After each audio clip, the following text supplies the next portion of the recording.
Chineke hụrụ ụwa n'anya nke ukwuu na o nyere ọkpara ya nke ọ mụrụ n'anya onye ọbụla nke ga-ekwe na ya ghara ịla n'iyi kama ka o nwee ndụ. Nọmba 6.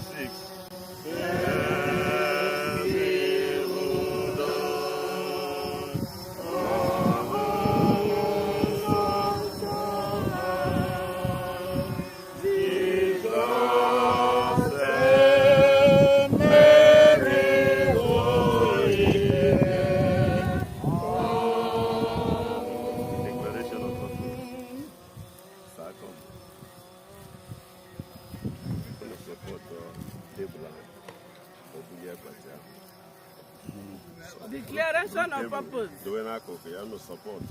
Ihe ji wee zukọ n'ebe a na mgbe ụtụtụ a, anyị zukọtara n'oge a pụrụ iche ịrara nwanne anyị nwoke n'ime Kraịst bụ Mazi Franklin Chinyere Okereke, onye hapụrụ anyị n'efe n'aka Chineke onye bụ nna anyị niile. N'iru ọnwụ, ndị kwere na Kraịst nwere ezi olileanya, udo na ọṅụ n'ime onye nwe anyị Jizọs Kraịst, onye ya onwe ya ketara oke ndụ na ọnwụ dịka anyị bụ mmadụ na-eketa, onye bilitere n'ọnwụ ma dị ndụ ebighị ebi site n'okwukwe n'ime Kraịst. Anyị bụ ndị nketa ndụ ebighị ebi. Ya mere ka anyị were obi dị umeala ma dịkwa jụụ bịa n'iru ya, ka anyị nwekọkwa nkasi obi nke mmụọ nsọ. Amen. Ekpere. Ka anyị kpere Chineke.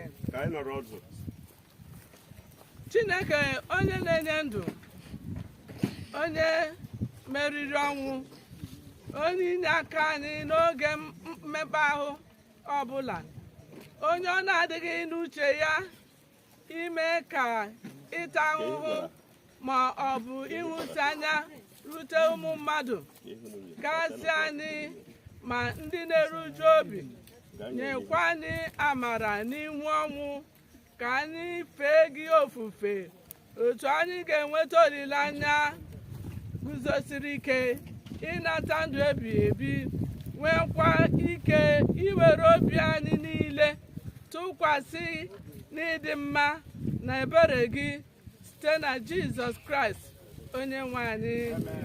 Chineke onye pụrụ ime ihe niile, nna nke ebere niile na onye na-enye nkasi obi niile, anyị na-arịọ gị ka ijiri amara lekọta ndị niile na-eru uju, ka ha site n'iwere nchegbu ha niile na-efe gị n'aka, ịnata nkasi obi nke ịhụnanya gị site na Jizọs Kraịst onye nwe anyị.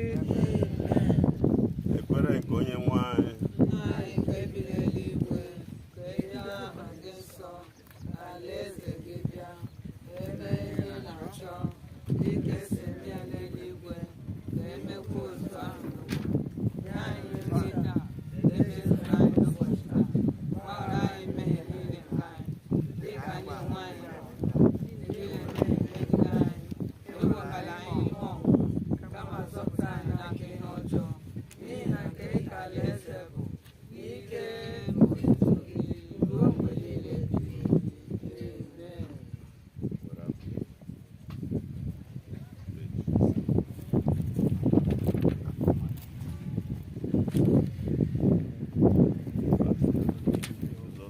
Hallelujah.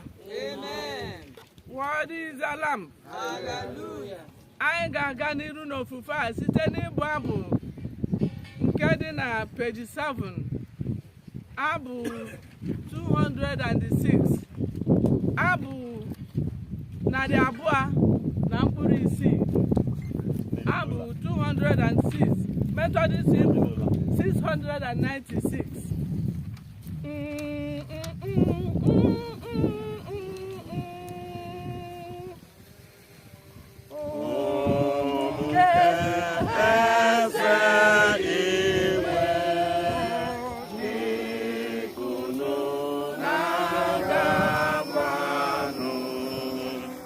Beto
ọ bụrụ na eguzoro ọtọ na-abụ abụ soro n'uguzo ọtọ, ọ bụrụ na a na-akụ aka soro n'ọkụ aka.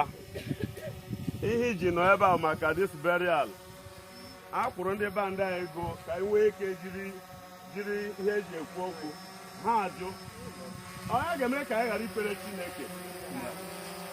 So onye bụ nwa Chineke soro n'ofufe anyị n'ụtụtụ a, eluigwe ga-agọzi anyị n'aha Jizọs. Ịhụ mgbe a na-abụ abụ guzo ọtọ, mgbe a sị ka anyị kpere Chineke, soro kpere Chineke. By God's grace, ndị na-aga ahịa nkwọ ma na by this time ha agachala. Ị na-aga enwe ndị isi Enugu bịa n'ụtụtụ a, Chineke gọzie unu. Ya bụrụ ndị nọ n'ụlọ ebe a, ndị anyị na ha nọ n'abalị ka a na-echepụta n'ụlọ ha, onweghị onye anyị na-eche.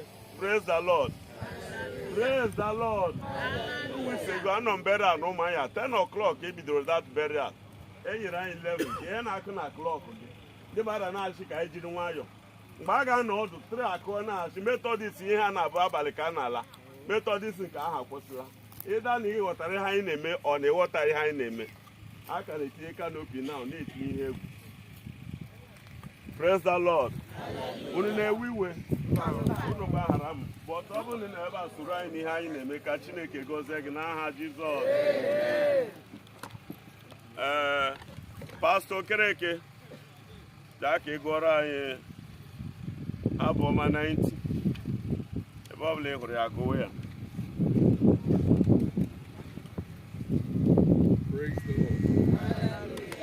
Praise the Lord. Psalm 90.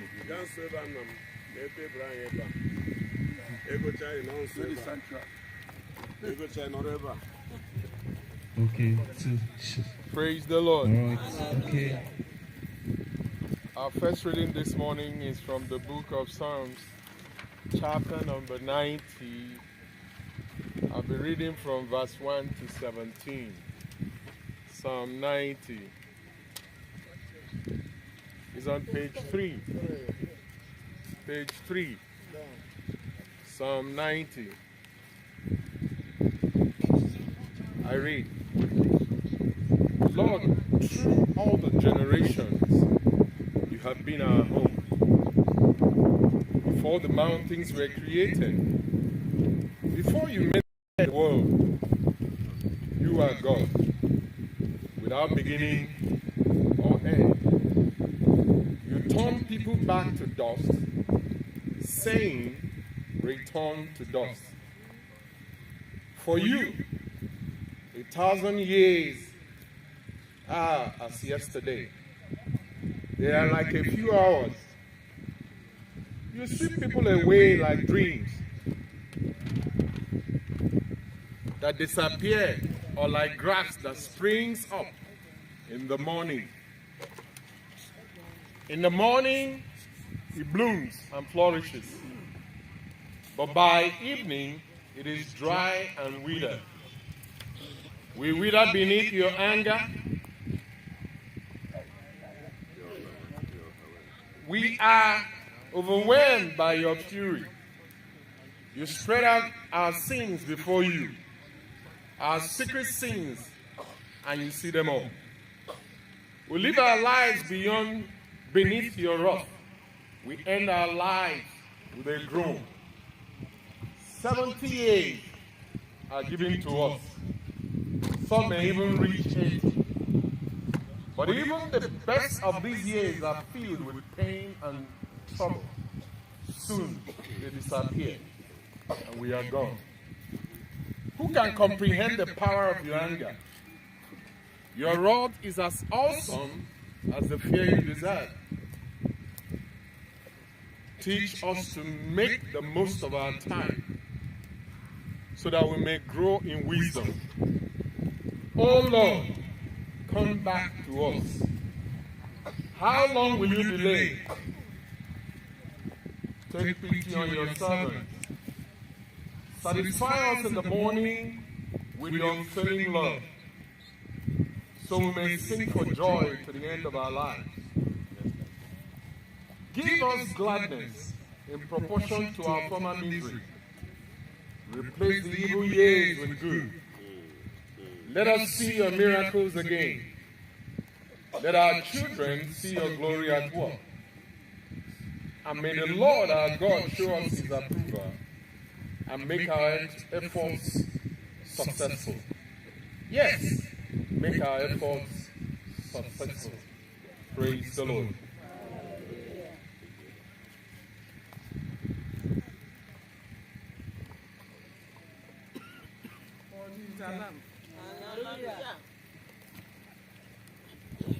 Worthy is the Lamb. Hallelujah. Hallelujah. Amen.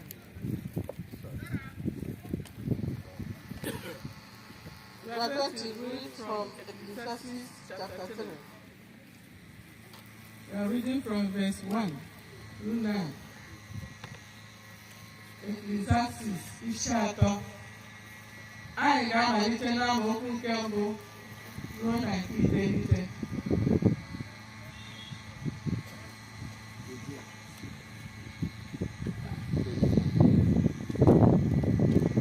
There is a time for everything, a season for every activity under heaven, a time to be born and a time to die, a time to plant and a time to harvest, a time to kill and a time to heal, a time to tear down and a time to rebuild, a time to cry and a time to laugh, a time to grieve and a time to dance, a time to scatter stones and a time to gather stones, a time to embrace and a time to turn away, a time to set and a time to lose, a time to keep and a time to throw away, a time to tear and a time to mend, a time to be quiet and a time to speak up, a time to love and a time to hate, a time for war and a time for peace. What do people really get for all their hard work? This is the word of God.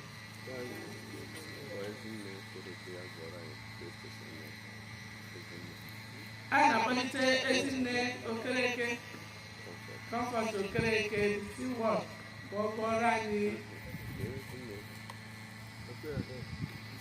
Okay, Chinyere Okereke.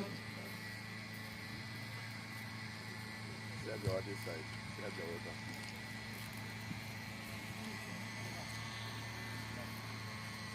Worthy is the Lamb. Worthy is the Lamb. We are reading from the first book of Thessalonians, chapter 4, 13 to 18. And now, brothers and sisters, I want you to know what will happen to the Christians who have died, so you will not be full of sorrow, like people who have no hope. For since we believe that Jesus died and was raised to life again, we also believe that when Jesus comes, God will bring back with Jesus all the Christians who have died. I can tell you this directly from the Lord.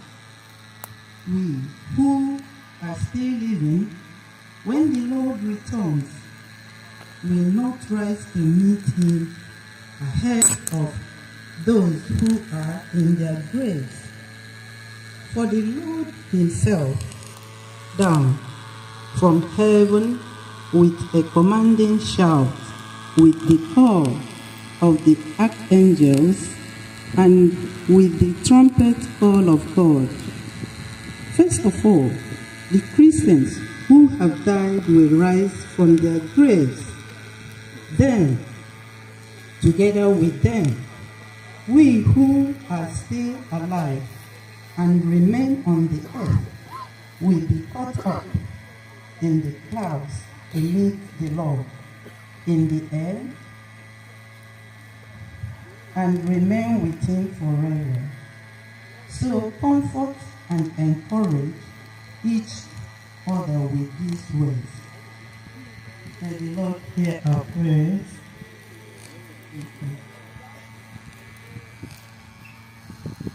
What is your name? Oziọma nke dị n'ụbọchị taa ga-esite n'oziọma dịka Jọn dere ya, oziọma Jọn isi 14. Anyị ga-amalite n'amaokwu nke mbụ ruo na nke 6, nke atọ nke 27.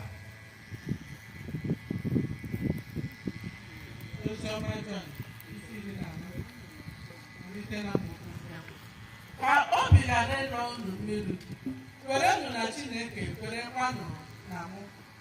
N'ụlọ nna m ọtụtụ ebe obibi dị. Ọ bụrụ na ọ bụghị otu a, m ga-akpọwa unu, n'ihi na ana m aga idozi ebe. Ọ bụrụkwa na mụ aga idoziri unu ebe, aga m abịa ọzọ, m ga-ararakwa unu nye onwe m, ka unu onwe unu wee nọrọkwa ebe m onwe m nọ. Jizọs ya, mụ onwe m bụ ụzọ na eziokwu na ndụ. Ọ dịghị onye ọbụla na-abịakwute nna m ma ọ bụghị site na m. Udo ka m rapụrụ unu, udo nke m ka m na-enye unu. Ọ bụghị dị ka ụwa na-enye ka m onwe m na-enye unu. Ka obi unu ghara ịlọ mmiri, ka ọ gharakwa ịtụ ụjọ. Nke a bụ okwu Chineke.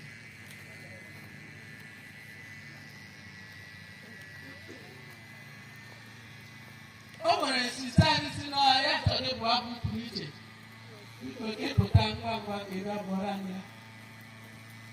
Ọbụbụ ndụ na-abịa ngwa ma a na-arụ ugedere gị, mkpụrụ obi iwe chere ikpe Chineke. Mgbe ndị enyi ga-agbakọta, ikwu na ibe ga-akwa akwa, naanị gị ga-ahụju anya na nka ọnwụ. Haleluya! Isi abụ m na-asị, mgbe ike gwụrụ obi m, mgbe ike gwụrụ obi n'ụwa, chere nkasi obi nke si n'igwe. Mgbe olileanya na-adịghị ọzọ, chere olileanya nke si n'igwe. Ọ dịghị onye iro ga-eme, onye mụ na ya so ka ike. Okwukwe bụ ihe dị mkpa mgbe dum, mara na niile adịghị mfe. Mgbe ike gwụrụ obi, ụwa na-afụkwa ose, oke ifufe nke ụwa na-achọ onye ọ ga-ebu. Jide okwukwe gị, elela anya n'azụ, mara na onye na-efe adịghị mfe. Mgbe ike gwụrụ obi n'ụwa, ọ dị ka ndị rodu nọ gị nso. Chere atụla egwu ma ọlị, onye nzọpụta ga-alụrụ gị ọgụ. Mara na abụghị nke gị, onye bụ onye isi agha na-abịa. Naanị megide chi Jizọs anya mara na onye na-efe adịghị mfe. Mbike gwuru obi ụwa na-afụta ose, oke ifufe nke ụwa na-achọ onye ọ ga-ebu. Jide okpukpe gị, elela anya n'azụ, mara na onye na-efe adịghị mfe. Mgbe ike gwuru obi n'ụwa, ọ dị ka mgbidi Jeriko dasịa. Mgbe olileanya na-adịghịkwa ọzọ, o mere nwanyị ga-amụ masa. Mara na abụghị nke gị, onye ebe n'isi agha na-abịa. Naanị legide Jizọs anya, mara na onye na-efe adịghị mfe. Mbike gwuru obi ụwa na-afụta ose, oke ifufe nke ụwa na-achọ onye ọ ga-ebu. Jide okpukpe gị, elela anya n'azụ, mara na onye na-efe adịghị mfe. Mbike gwuru obi ụwa na-afụta ose, oke ifufe nke ụwa na-achọ onye ọ ga-ebu. Jide okpukpe gị, elela anya n'azụ, mara na onye na-efe adịghị mfe. Haleluya! Ka Chineke gọzie nwanne anyị n'aha Jizọs. Onye anyị na-efe adịghị mfe. We are going to hear the biography of our next brother.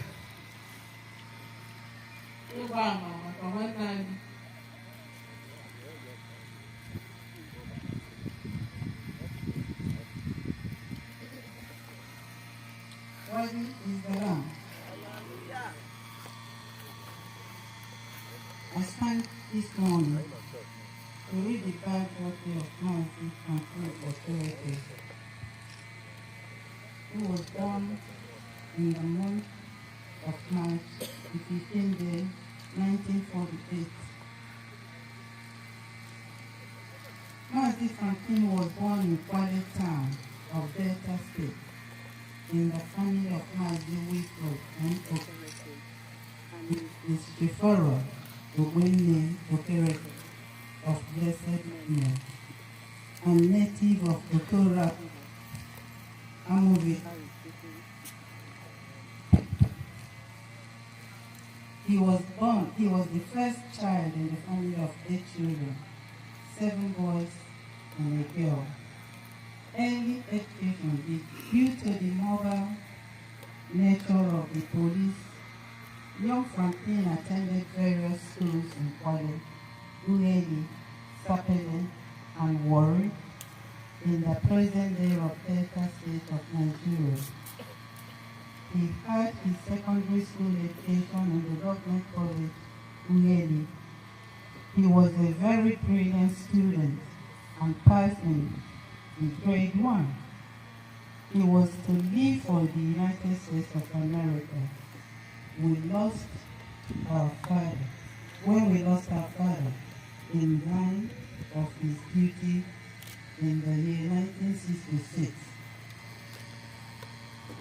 His early parentalhood, as a result of the demise of his father, young Frampin decided to become father to his siblings. This was, of course, a huge task. He worked briefly as an insurance staff in Abia, based on commission. He worked in lands and surveyed Enugu under Survey Christian Wafo of Blessed Memory. His income was yet insufficient for the family encumbrances.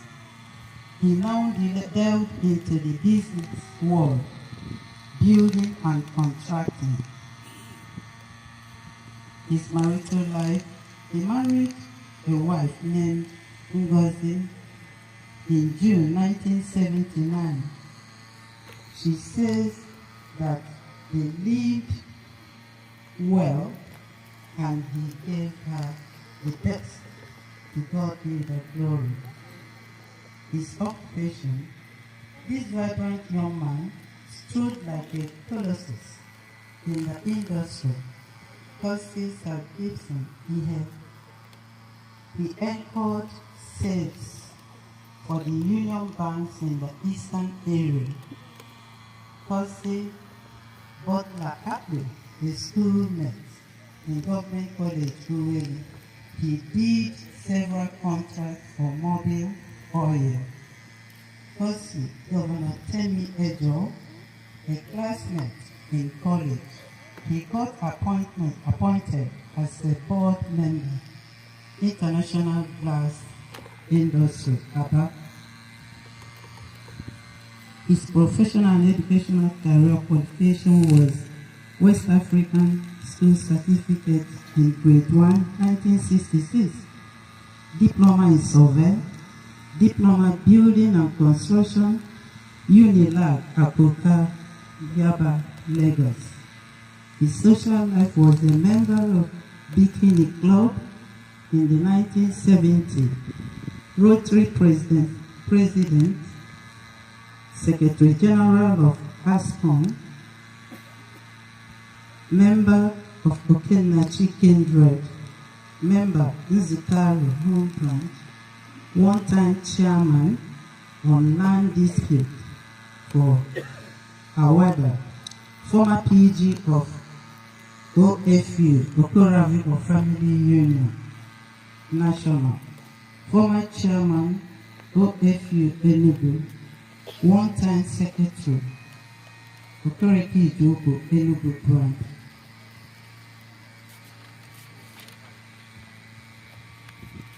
From the records available, he had 2 Paul Harris Awards from the Rotary. He traveled to Spain to represent the Rotary Chapter 9140. He was very brilliant, easygoing and influence, avoid violence and fears violence.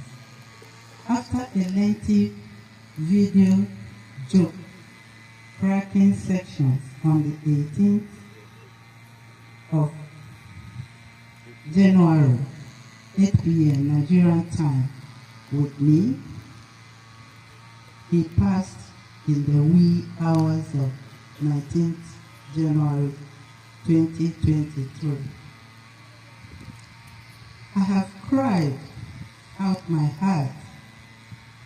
Your brother are full of lamentation, but my hope has always been in Psalm 37, verse 1, and in Matthew 10, 28.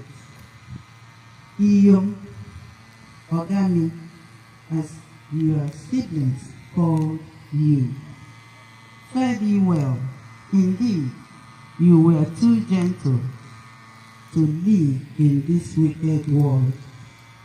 Chima, George, and Samuel wish you safe journey to eternity.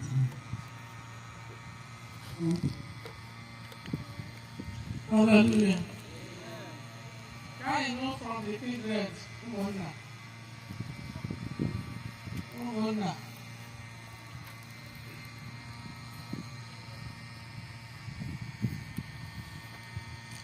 Praise the Lord. Once again, my name is Pastor Chinyere Okereke. Turn with me to page 19. I have a tribute there to Mazi. The memory of Mazi Frank Okereke. I'll partly read this, then I'll add 1 or 2 things from his cousin, who also doubles as my cousin, Chinyere. But I want to do Mazi Chinyere a favor and also an honor to speak a little about Mazi Frank. In the words of Mazi Gibson, he said, Mazi Frank was an old boy at Government College. We've been told that. And he also allowed us to understand that they had a conversation, telephone conversation, where Mazi Frank, as always, will always encourage him. But sadly, he passed. So if I go to page 19, I wrote to say that you'll see where it is written, tribute to the man, Mazi Frank Okereke. Humans are born within a time to fulfill purpose under heaven. When God took man out of eternity and put him out on time, there is a purpose for that. This means we cannot dictate our times and season to our Maker.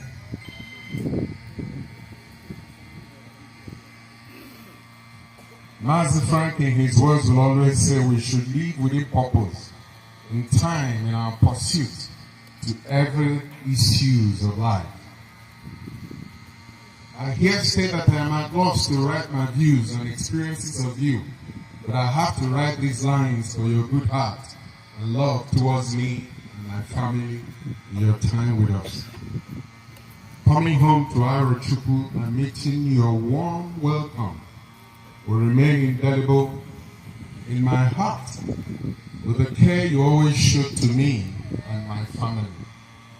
His home was my first point if I'm coming into Aro to stop, and the last place I'll visit to go, because it wasn't just a cousin, it wasn't just a friend, it wasn't a brother, it was also like a father. You express joy and love whenever we meet during your time, and these I will miss because there can never be another you. You were the big brother with concern, advising on every issue you made known to you. You fought battles to defend not only those close to you, but also unto all who came across to you. Memories like we shared on the 1st of January in my house will remain indelible. You were the man, the uncle, the brother, and Mazi within your time. My prayer is that the bliss you have created for me in your time here on earth will remain with you forever. Rest in peace and in heaven in Jesus' name. It is from me and my family. And like himself, he will usually call me Kruger. The word Kruger means master of the game. My friends call me Kruger because one of my companies is called Kruger because of our multi-dimensional activities. And he prefers calling me Kruger.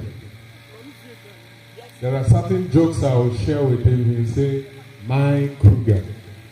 And these things, when it gets back to me, I just can't handle it. Of men who were close to me, I refuse to see his corpse. I refuse to see his corpse because I don't want to have a closure of him. I want him to remain indelible.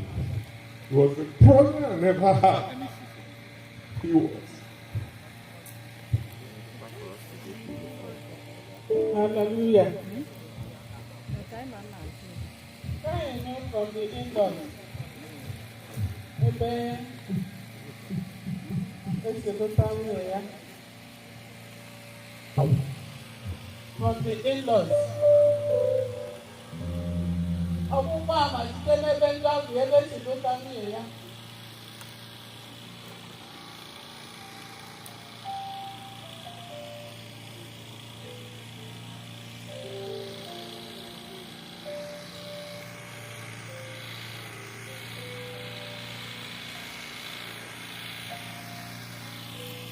Dewan.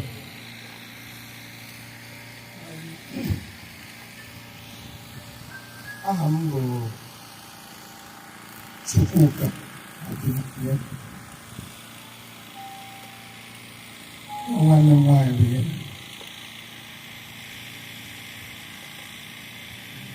Most of you are young. Over my hour.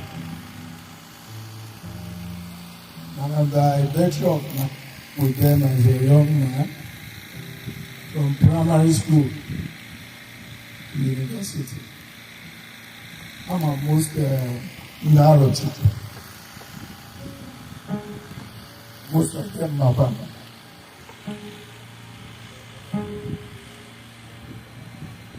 Mazi Okereke is a difficult man to describe. Somebody used the word quintessential to describe him, but he didn't do justice. He's a man of many parts, many talents, many callings. But above all, he cherished humanity. That is his endearing quality. Yes, I read his tribute. So many missing links, so many missing parts. But then how do you begin to describe a man who was in a lot of places at the same time? And he was in a lot of people's lives at the same time. He was father to some, uncles to some, cousins to some, friends. There's no dispute.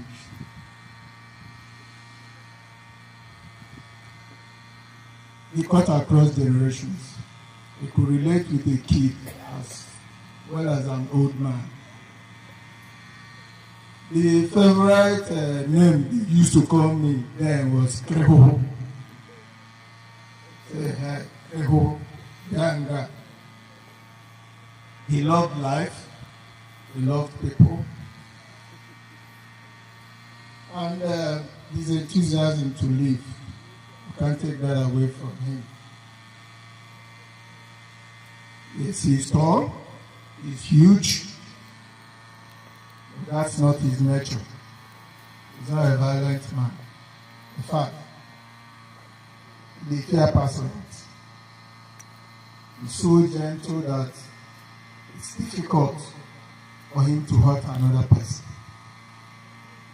And I know all this because I was sometimes the unofficial secretary of all the associations he headed. Is it?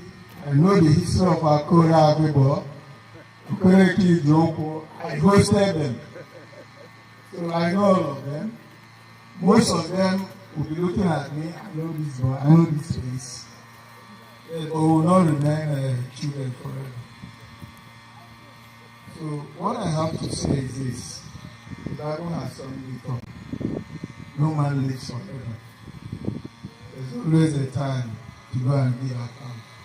And that is the purpose of our life. So, I don't know how to console my sister because for something years is not a joke. That is what bothers me. My own sister. I can't control, I can't do Frank. I don't want to have a closure. I know he's in a better place.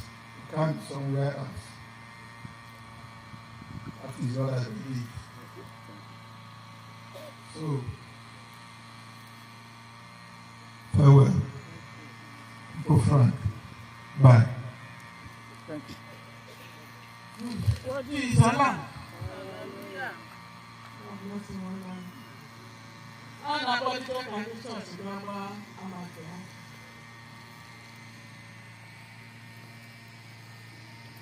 in church.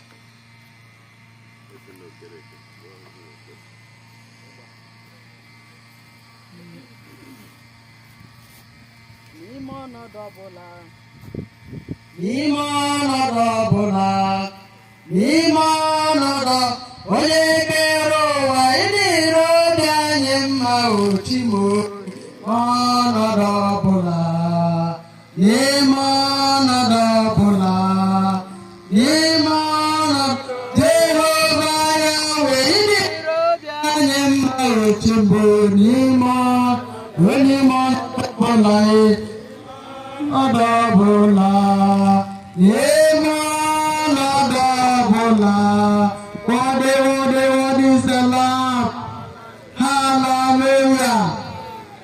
10 Mazi nwoke ọma. Amadịghị anyị ga-ebido kwuo okwu gị, kama amaara m na Chineke na-eme ihe na mgbe ya. Naanị ihe kpọbatara ụkwụ n'ọnwụ a bụ na ese na ị gaghị anwụ ọnwụ ị ga-ata ahụhụ. Ya mere ana m asị Chineke onye mere nka ya nara ekele n'aha Jizọs. Frank onye nọ n'ime nzukọ na-enweghị nzukọ na-akpọ oke. Nzukọ niile dị ya mma. Ebe ọbụla a kpọrọ ya ọ na-aza mgbe ọbụla. Ma n'ime Methodist Church ọ na-eketa ọ ga-asị tei ọkpa nke a na-egbu m, ọ naghị ekwekwa m ịbịarute, ugwu nke a na-atụkwanụ m n'ọnụ. Mana amaara m na Chineke maara obi ya niile n'ime nzukọ. Ọ na-elekọta Methodist Church, ọ na-elekọta ụmụaka, ọ na-elekọtakwa akụkụ niile n'ime ndụ. Ọ dị na ndị ozi ojii egwu egwu. Ma asị m Chineke onye mere ihe ndị a niile, anyị maara na Frank Mazi nọ n'ebe ka mma. Ebe ọ na ọ dịghị akwụ ụta, ọ dịghị asụ ude, anyị ma na olileanya dị. So ebe ọ bụ na ọ gara ebe ndị dị otu a, ka ekele niile, sọpụrụ niile, ọdịda mma niile, kedu ugbu a na nke na-abịa ka ọ bụrụ nke naanị ya n'aha Jizọs. What is the lamb? Anyị ga-aga n'iru n'ofufe a site n'ịbụ abụ 239, the English version 798. Abụ ọ dị na page 6. Abụ 239.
chi anyị dịka a na-achọ Frank n'ụbọchị ndị a agaghị ahụ anyị. Anyị ndị ọzọ ga-akọ akụkọ banyere anyị, rie akụ niile anyị kwadoro n'ụwa, gaa n'ubi anyị ghọrọ mkpụrụ anyị kụrụ, bụ ndị na-amaghị ahụ anyị tara na-ekụ mkpụrụ ndị ahụ. Ya mere Chineke nyere ndị dị ndụ aka ka anyị gụkọ ndụ anyị n'ụtụtụ a. Let us number our days that we can apply wisdom through your word. In Jesus' name we pray. People can not, may we get seated, please.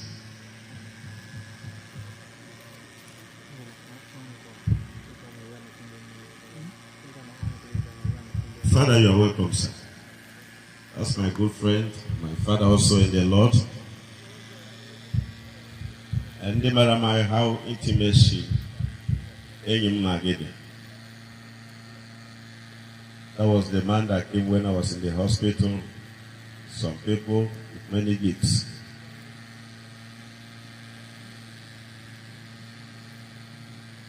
You're welcome, sir.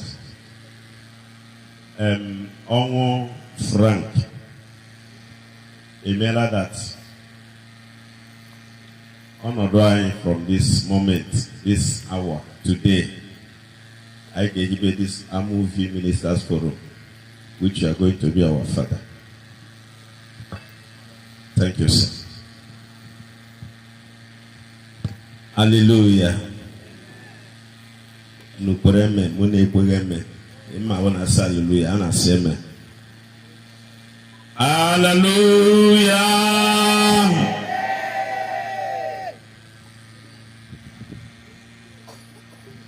Last year, one of our ministers said that he would remember I have to follow her.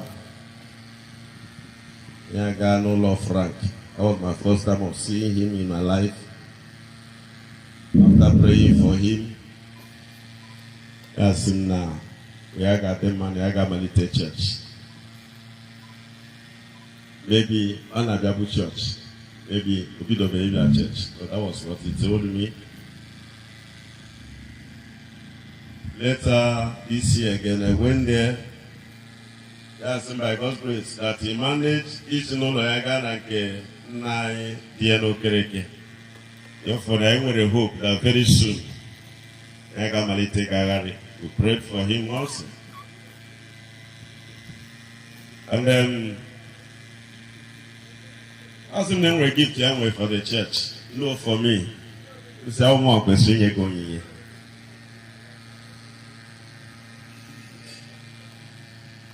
Later, I called this, he was here, no way I give me a church, Methodist church. Ya zenye ya nwoke na onyinye ahụ ya ga-enye m ka nọkwa ya.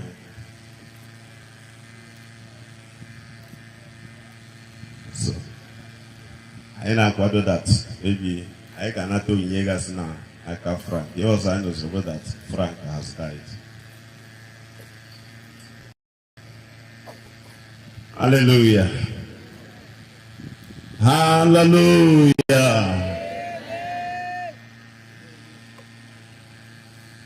When our brother meant to say, the pastor was reading Psalm 80 or Psalm 90 from verse 15.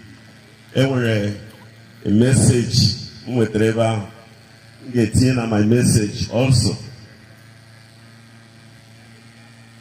The pastor said, when I wanted to give this message, the Spirit of God told me, no, tell the people you are not prepared. So the one the Spirit of God told me now, praise the Lord. Verse 15, give us gladness in proportion to our former misery. Replace the evil years with good. Let us see your miracles again. Let our children see your glory at work. And may the Lord our God show us his approval and make our efforts successful. Echere m na ihe abụ ekpere mmadụ ọbụla dị ndụ na Nigeria kwesịrị ikpe. And I have a team that Baraneba. Earlier, I took Acts of the Apostles chapter 23, verse 10 and 11. Paul has a lot of problems. And one Jesus Christ and you will still have another problem. You still go to another place.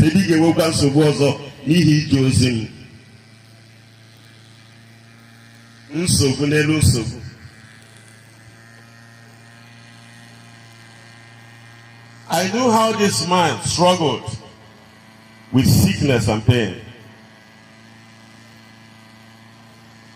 I know how he hoped to see a better tomorrow.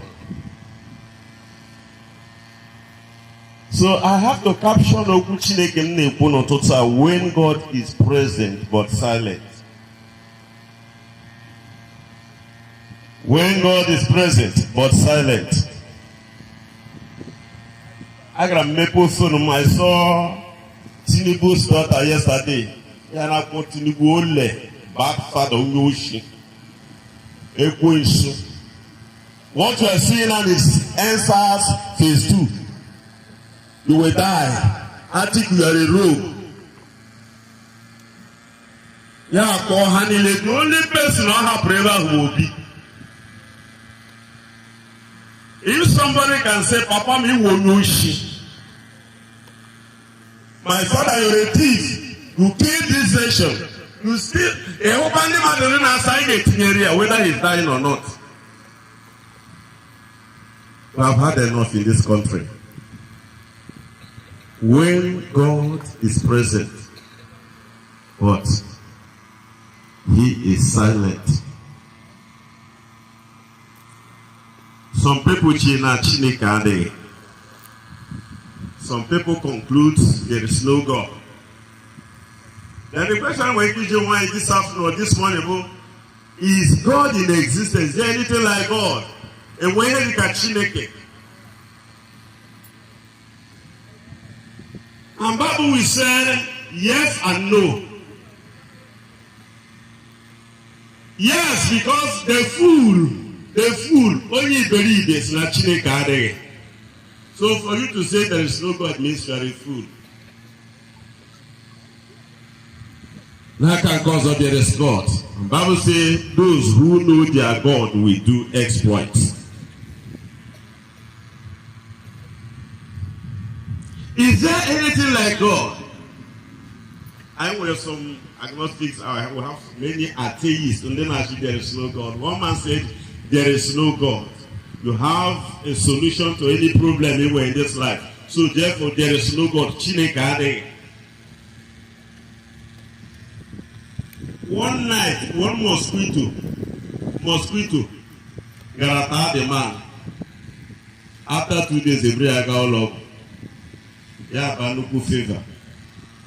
The third day, the condition was getting worse. This man died. And when he was dying, he was just saying, oh God, oh God. Then people started saying, so there is God. But to say there is no God. On the dying bed, then begin to remember God, oh God, oh God. God can use anything to achieve his aim.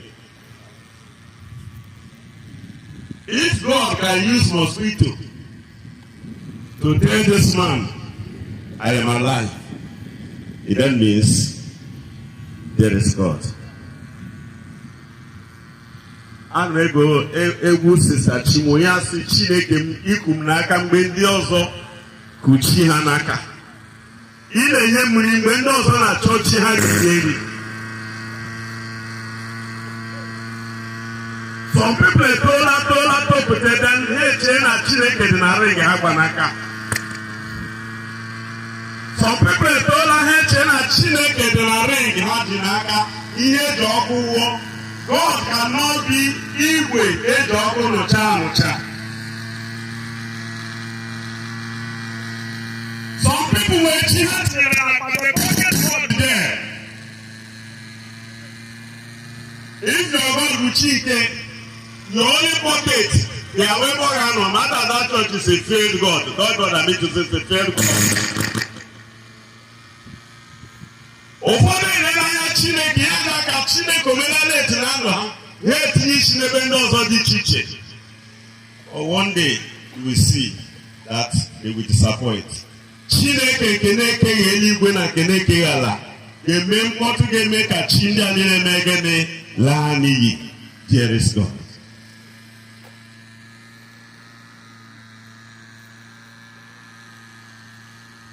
There is God. God is not dead. God is alive. What? Ihe na-eme na Nigeria na-emetụta Chineke. Ọ na-ahụ ya. Ọ gbasara Chineke. Ọnọdụ the cashless policy. The imposition that you don't have your money. Chineke ọ na-ahụ ya. Emepe fon n'abalị nwaanyị karị m ụgwọ onweghị ga ga-enye dọkịta nwaanyị alịlịa nobody to take care of her. She died in the hospital.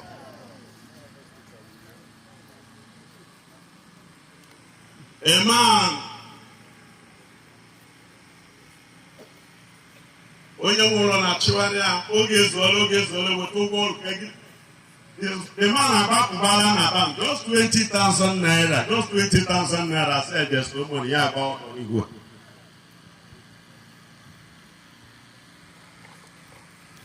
I got a Bangkok yesterday. Last 3 days I got another one. Amami Hegemechi. You have your money, you can't be short. All of Nigeria now think the rich are try more than the poor self. Otu nwoke na-azọ ọchịchị na ya aha nwoke Hausa ya unu chetara m ya biko ndị politiks unu chetara m ya. O nwere nke obi na-asị ya bịa ka ha nọrọ ya ajụ unu kwa ahịa kwa nkwaso. Ọ sị thank God for ihe niile na Nigeria now that the those rich ones now they will fail and party ever ga-pass because the rich ones a ga-atara ego a ga-eji mee campaign. Chineke ga-enyere aka n'aha Jesus. You have money, you are in trouble. I got check in my account last week, mail and I got 200 and 20 naira. It's not up to 500. Kele Chineke. So when you get back, back, that's your way. Praise the Lord. My first word to say, I do. Onwe ihe ụlọmanụ ga-eme nyere maka ka m dịtụ ndụ unu nyere maka. Hallelujah. Hallelujah. Already otu member me werela ji were beef were ihe niile ji echi ya were ngwugwu buru ya otu abịa dobe n'ụlọ m sị yes ọ na-aga. At least aga m adịgodo ndụ na-ekwu okwu. Praise the Lord. Praise the Lord. Still, there are people who are very wicked that they go have Hebrew. The money have Hebrew. In short, thank God. Hallelujah. Hallelujah. Hallelujah.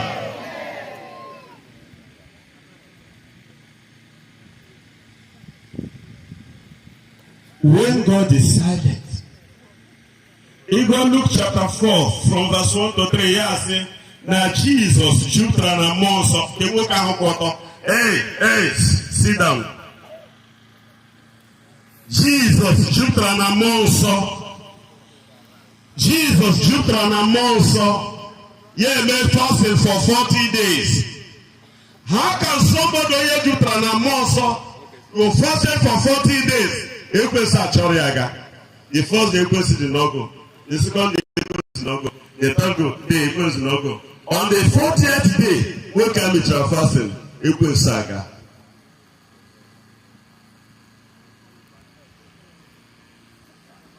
Only a Chineke. Drama bido. Nobody is saved until you are saved. through Jesus Christ. Jesus, where are you? Say Paul, when you want to just like we are seeing it today. You know, last week I was talking about the enemy and I was saying that, but by that time we are counting 18,000 people. That's an earthquake and but today in our home 40 something, the Americans are saying, Lord, I got 50,000 people. Also trying on like this, whom you all never making it about one man away hanger. Not for a terrible days. Terrible days. Now for our evil days. Evil days. Is God alive? Chinyere Okereke. Some people say that God is very, very good. How can he make a world that is bad like this? If we have a good God, a loving God, a kind God, don't like that Jehovah, and that's the way head for Okumo. Olo to Chineke is it here mad no Okumo. Or a man they have in Nigeria now be part of Okumo.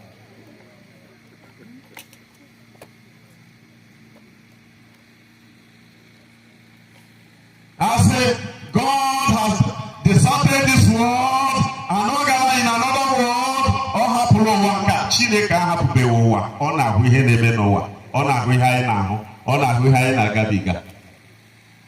But he's silent. Some people say that Chineke they design over here they can clock. Yana God left it back up another world.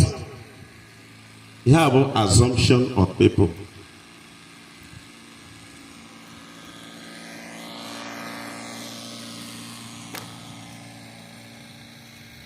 God is not dead. God cannot be computerized. God cannot be a centralized God. God is everywhere. When God is silent. If I move on now, as I get better, doesn't mean I change the doesn't mean I change the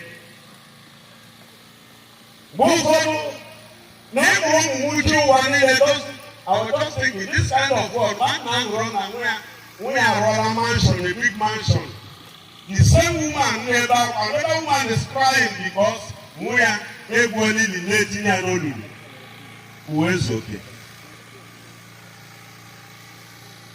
Who is okay?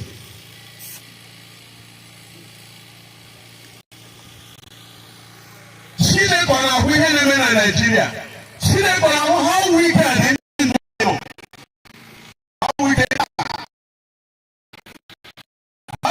Another handle, I said that how about the 20 naira we jump and shout our money.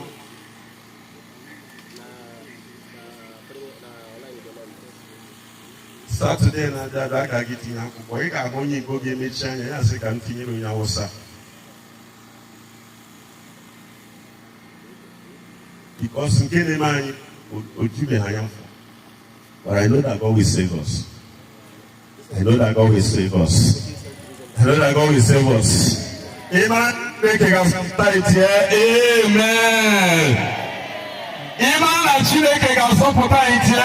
Amen. In this turbulent situation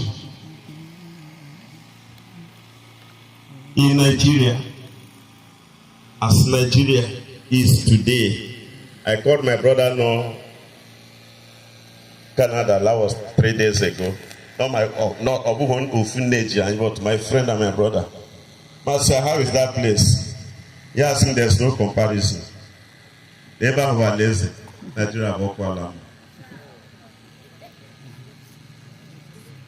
But I know, and I know that God can convert Nigeria. Jesus.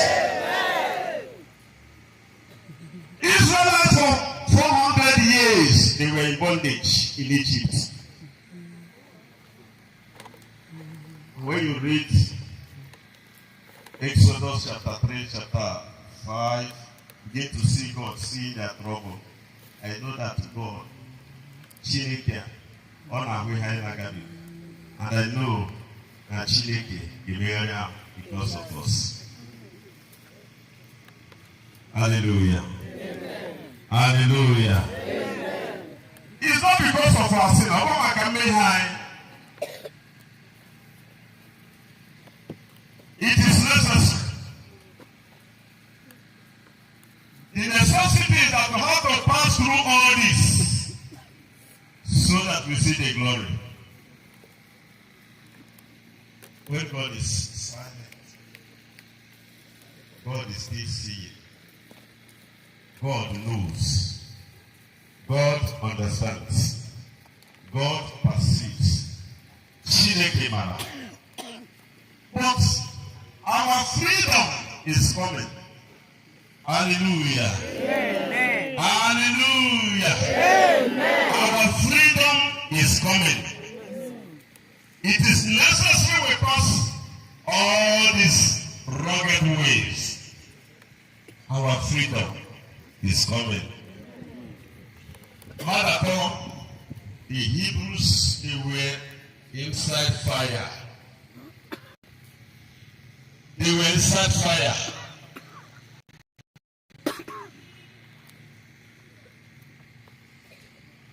And because God has promised in Psalm 91 verse 15, he asked me, when you pass through this, I will be with you. God is still interested in Nigeria. God is still interested in Alandi Igbo, Igbo.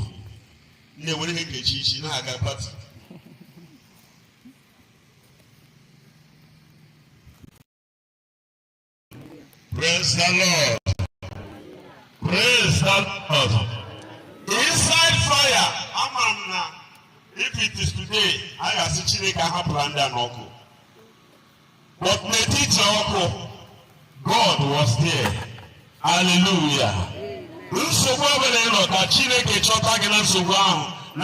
Jesus. And when God will enter into your trouble, because now Psalm 91 verse 15, I will be with him in trouble, or in time of trouble. I will be with him. You have to have an being on answer with it and watch Chinyere. Chinyere can happen me. Chinyere knows so you know answer why you know. But Chinyere papa answer with you. Lusoga have this so good. Lusoga have an answer because I can't so batala. Chinyere can have Jesus. One day come in Nigeria now. Nobody's breathing better. Unless one night with father. All I want to watch church, the Bible is so good. Yes, the priest should mourn. So when I'm going to priest, I mourn. He hago. He no way he got an altar. I saw the man apostle one say, "What it? That's the hero you know." So the lanyati. We got say olelanyati. Say olelanyati. Chinyere cannot happen man, no. They cannot forsake, they cannot leave you unless you decided to leave God. Unless you decided to leave God. Daniel was in trouble. God was with him. God was with him. Chinyere Okereke pichiono odum. Sugu obule ma ina gabiga ka Chinyere pichiono odum n'aha Jesus. Ka Chinyere pichiono odum n'aha Jesus. Ọkụ obule banyere n'ime ya. Ọ gaghị erechapụ gị. Ọ gaghị erechapụ gị. Ọ gaghị erechapụ Nigeria. Ọ gaghị erechapụ ala Igbo. Ọ gaghị erechapụ Abia steeti. Ọsụnka Abia steeti amakwa ọ na-aga aga. Ma Chineke ga-enyere anyị aka. Hallelujah. Hallelujah. Solution. Let's come back to God. He has a promise. Let's come back to God. Let's cry to God. In short, now that when Israel started crying, it was when they started crying that God heard them.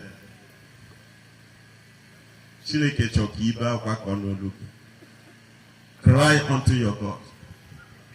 Cry unto your God. Nigeria, remember your God. Nigeria, remember God who created you. The necessity must pave way for the glory that is coming. Uzi Shagana, that glorious throne of God. You must pass through the agony of the cross. Without the cross, there is no glory. As we pass this cross and the torture and the shame, may God save Nigeria. May God save us. May God save Abia State. May God save Arochukwu. May God save our movie. May God save our family. May God save me. In the name of Jesus. Isaiah 24 verse 15. Isaiah 24:15. God will save us through this fire. This fire we are passing through. God will save us. Isaiah, yeah. Onye Bible, yeah.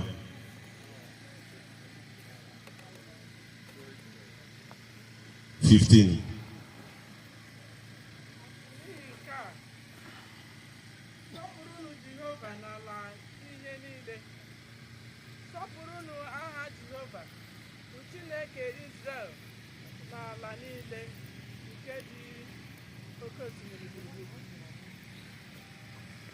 Take it again. Isaiah 24:15. Which Bible? English Bible. Yeah, can I hear? Therefore, glorify ye the Lord in the fires. Okay, glorify the Lord in the fire. Even in the name of the Lord God of Israel. Even in the name Lord God of Israel. Thank you. Thank you. Okay, Pastor, read it. Read it again. Take it again. Hallelujah. Wherefore, my people who are hearing me today, Glorify ye the Lord glorify ye the Lord in the fires. in the fire we are passing through. Even the name of the Lord, Even the name of the Lord, God of Israel. God of Israel. Thank you, sir. Let us glorify God as we pass through this fire, because He will save us. Kodra yenamma, kunyera yaka. Na Chineke gbachiri nkịta abụghị na Chineke nwụrụ anwụ. Rather, Chineke na-ele hogeme, and ọ na-agime ya n'aha Jesus. Let us pray. You are the King that is above every other, incomparable in a class by yourself. We call you God because you're good, you're kind, you're excellent, you're wonderful. You are the all-knowing one, the glorious one. Thank you, Father, for your word that has come through and has come forth to our hearts. We know, therefore, Lord, that this day, as many as we have here that have heard this word, it stands to speak. But our prayer is that this word will not speak against us. In the name of Jesus Christ, we pray that it will speak for us, because it will make us change to the people you want us to be. And for your vessel whom you have used, we pray, oh God, that the dew of heaven will always be upon him. Strengthen him, oh God. Strengthen his resolve in his determination to say, it is you. Let it remain you in his life. In the name of Jesus Christ, we decree and declare that everything whatsoever that makes a man walk with his head bent will not come to your son, to your servant, in the name of Jesus Christ. Committing this day into your hand, unto each and every one of us that are here that came from far and wide for this very purpose. Be it unto us according to your promises. When you said to Mary, when the angel said to Mary, you shall conceive and bring forth. She was shocked. Her answer was, but I know no man. Your word came forth that the power of the Holy Spirit will come upon her. We pray that the power and the presence of your Spirit will come upon each and every one of us here for good in Jesus' name. The bad ones in our midst, let your word turn them to be good in the name of Jesus Christ. And the good ones, let your word make them better in the name of Jesus Christ. Thank you, King of Glory. Even as we hand over the remaining part of this program into your hands, make a name for yourself and have your way unhindered in this place. In Jesus' name we have prayed. Hallelujah. Ugbu a bụ oge anyị ga-eji nye onyinye anyị iji kwado ezinụlọ a. Ewepụtara anyị efere. Edoziere anyị efere onyinye.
Okay.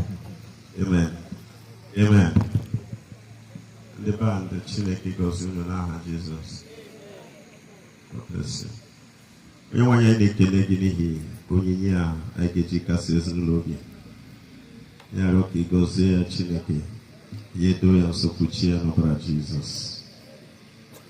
Tighachi Chineke onye nwanyị manifolds akpa egosipụta n'aha Jizọs Kraịst onye nwanyị. The family ga-apụta mgbe my father and my brother, Reverend Father Kizito Chuks Bemere, bụ ha fada ya, ọ na-emabe ya, ezi ka m kwụrụ agbasa ejere ahụhụ ya. Praise the Lord. The family will come for family prayer. Ezinụlọ ahụ niile, ụmụnne ma ndị ọgọ ma ụmụ Pastor Okereke na ụmụnne gị niile.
Praise the Lord. Worthy is the Lamb. Otuto dịrị Jesu. Otuto dịrị Jesu. Onye isi ike.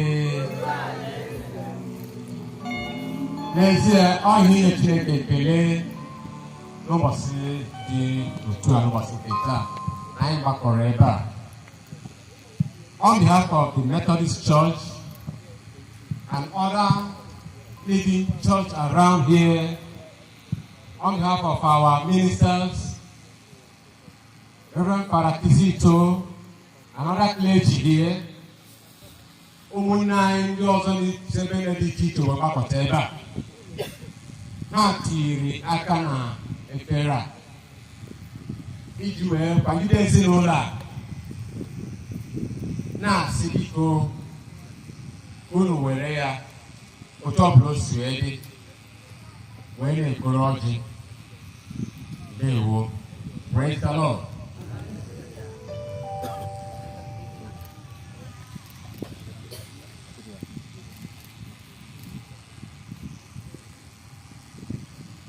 Praise the Lord. Praise the Lord. Worthy is the Lamb.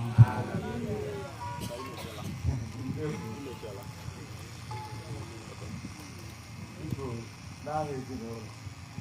I will receive this wonderful gift. To give at this time. I do this one. I'm a service remote. But who has the lawyer? More than 75 days ago. I'm a new president. And I can never do that. They would. Because I can say, I don't know if I was from the radio. I am a Hallelujah. Hallelujah. Hallelujah. The little announcement I was at church before the family year announcement. Bo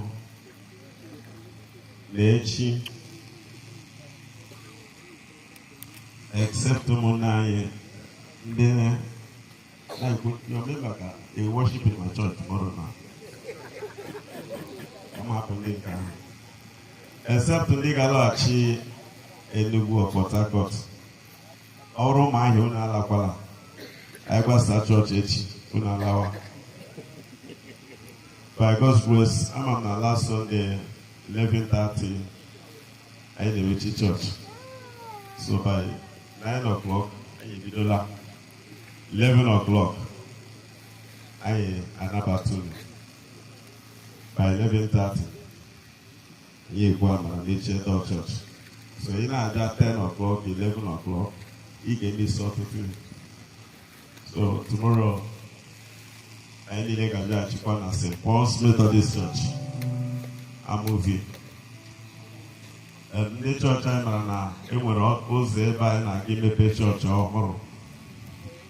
And when we go fuel, so can we get I talk about Jiban and the head also. Upon I go Methodist Church. I am in other places, so being it and whatever I can or being it. What I was on what? Who hang with the Buruba for what school. Ibo.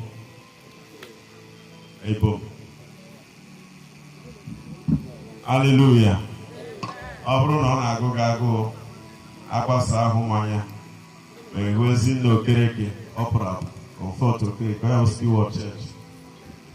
Oto I can go so much Chineke. Onye nwanyị gozie anyị n'aha Jesus. Onye nwanyị gozie anyị n'aha Jesus.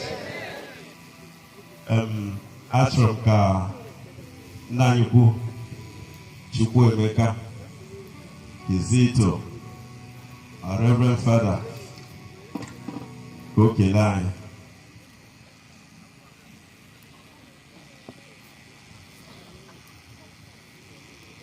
Tono Chineke anyị Otito dịrị Yesu.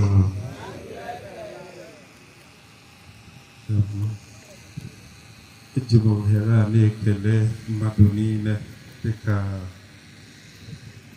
Reverend anyị si m kele ndị mmadụ. Na mbụ, tupu m aga n'iru na-ekele onye ọbụla nọ ebe a, I just want to, in a nutshell, describe the personality of Mazi Okereke. Many a time, people do not understand what religion is all about. I think Liberal Morning Mass in the church this morning, we are talking about relationship. Religion is nothing but relationship. And that is why when you look at the Ten Commandments, when you look at them critically, you discover that they are talking about nothing other than relationship.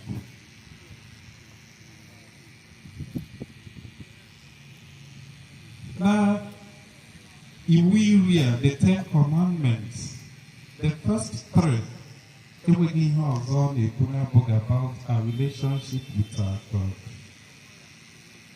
From the fourth to the last, everything has on a book about our relationship with our fellow human persons.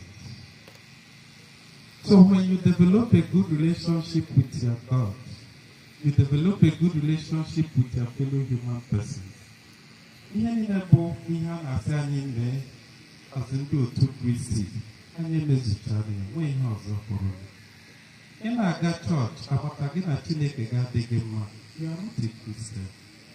Ị na-aga chọọchị, agbata gị na mmadụ ibe ga-adịghị mma, chọọchị ị na-aga dị ka mmiri akara bupute. So, na ndụ nwanne anyị nwoke, o nweghị ihe ọzọ m hụrụ na-abụghị a man who fulfilled the tenets of a religion.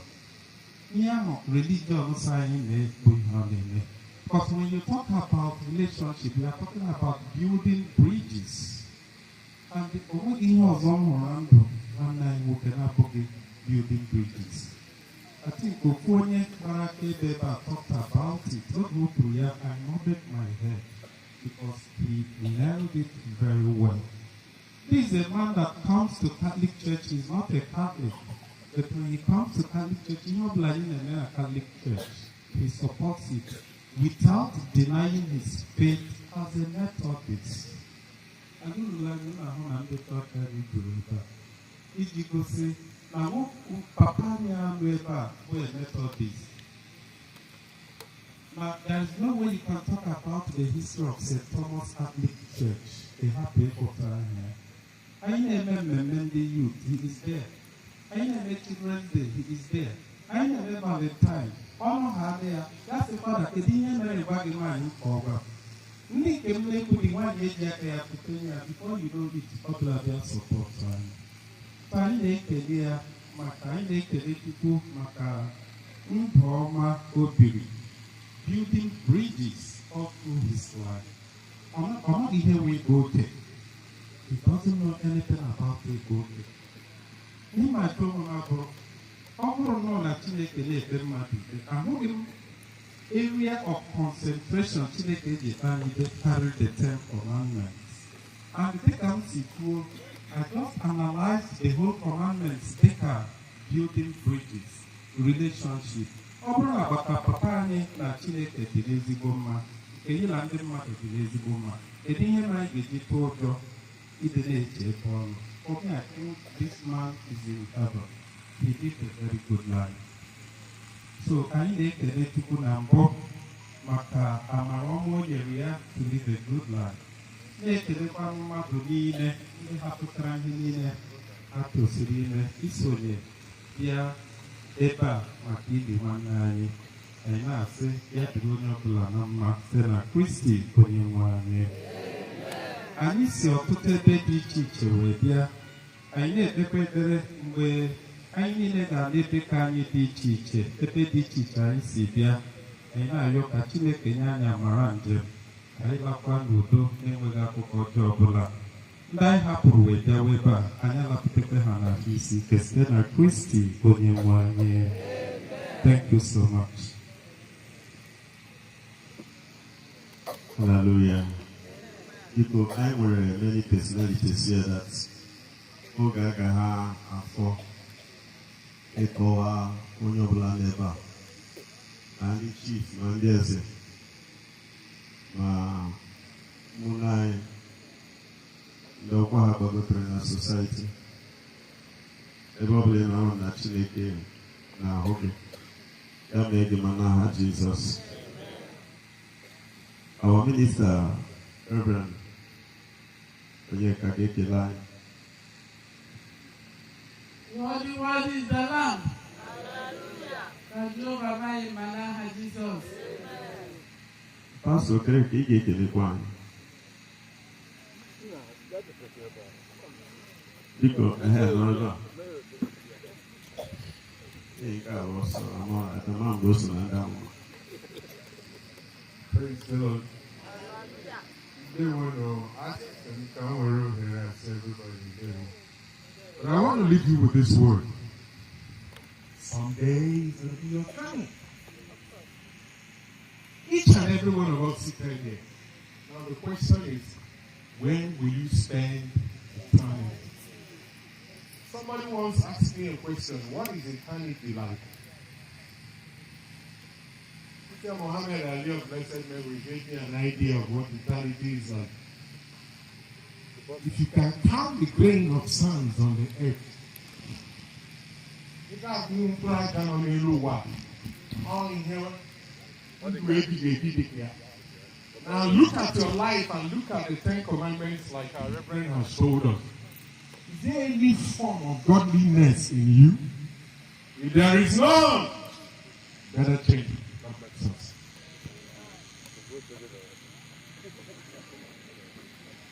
Because already when you pass on about the lot say amen. The pastor here just shout amen. Shout cheer before the pastor. Hallelujah. Hallelujah. Hallelujah. Anybody? Oh, he has a little bit of oil. What are you trying to do? We can't get it. Kala go to Kaibirata. Praise the Lord. Because the pastor Kaite, hallelujah. Thank you for acknowledging the music. The family. Announcement.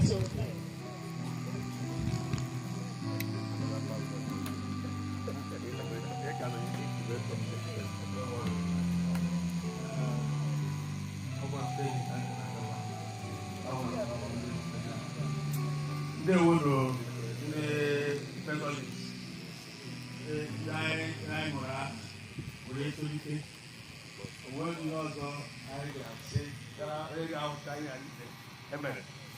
usoro ụzọ niile si mee ihe niile ma mgbe anyị gbapụtara gị ma mgbe anyị bịara na-agwa gị ma ntụziaka anyị nyechara anyị na-abụ abụ ekele n'aha Jizọs na-asị gị werenụ n'aha Jizọs. Anyị na-ekele onye niile mere ihe n'ụzọ ọbụla isi mee ya n'iji ụkwụ n'ozi n'ego na ekele na ekpere gị. Ya may aka Chukwu na were listen to all our prayers. Were nye clement weather, nye peaceful environment, nye convenience, nye ihe niile ga-eme ka ihe anyị niile ga-asịrị were nara ekele n'aha Jizọs. The family is so grateful with all your love you have showered unto us. I will know that you will never leave your prayers. You will never stop praying for us. Thank you. We go. Police we have tried to reciprocate. Oh, and me, I want to meet the town. You get to a guard of road. Don't be in a hurry to go to wherever you are from. Even now, Father's house, still server. ka ichepụta ego mmiri for bọs bọsụ a gọziri ya agọzi Chukwu ga-ezikwana ya mee ka afọ ju gị ahụ esie gị ike usoro ọbara na mmiri na ahụ gị rụọ ọrụ maka ịdị ike ị na-ejere Chineke ozi. Biko ile anya anyị dechara aha onye ọbụla ndị anyị ga-achọ mara ebe nke ị nọ anyị achọghị ka onye Methodist mba ha kwere relationship so biko ndị Catholic na ndị Methodist ụrụ nwere ike imix tọkọta ndị famili ndị ikwu ibe ma ịhụ David Okereke Okereke ahụtụta anọda Okereke who is alive na ndị otu ndị na-ese egwu ma ndị ara na ndị na-ese ebe ndị na-ese anyị detara look for ebe a ga-eleta gị anya appropriate ndewo.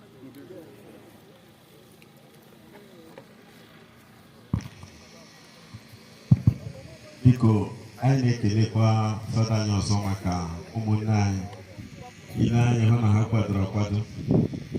Fada bịara na asụ na chọọchị ka ndị chọọchị niile ma ndị yut adishọn ha na otu a ka o kwesịrị dị. Otu a o kwesịrị dị. We appreciate sir. We appreciate.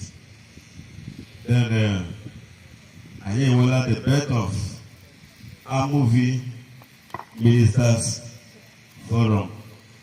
I will send later this week so that we'll come to you for more advice because I know you are going to further us well. When you have to read Bible,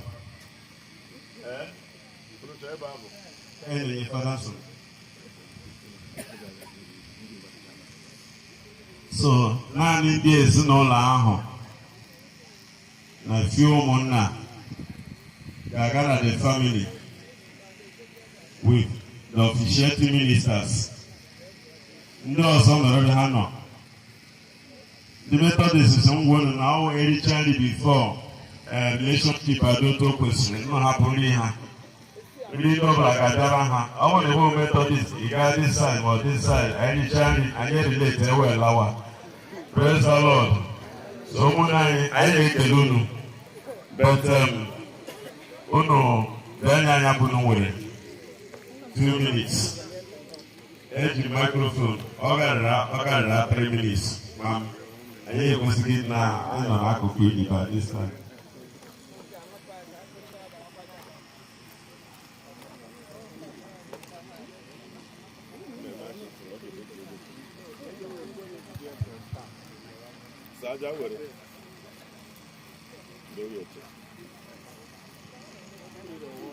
ị na-abịa gba ọsọ ga ebe ahụ wee na-eme otu gba ọsọ ga-akwụ na line 1 minute agaala.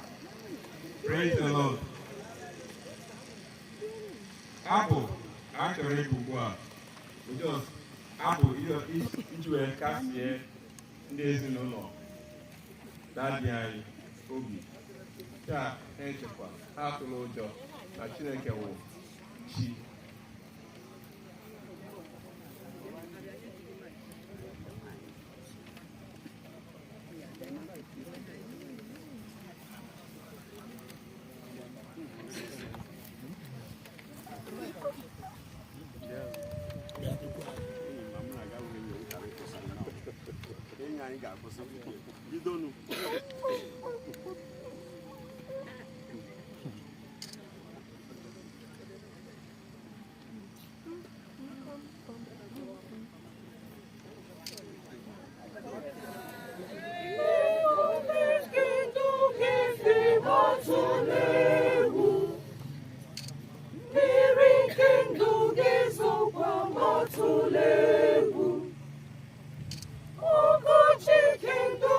Come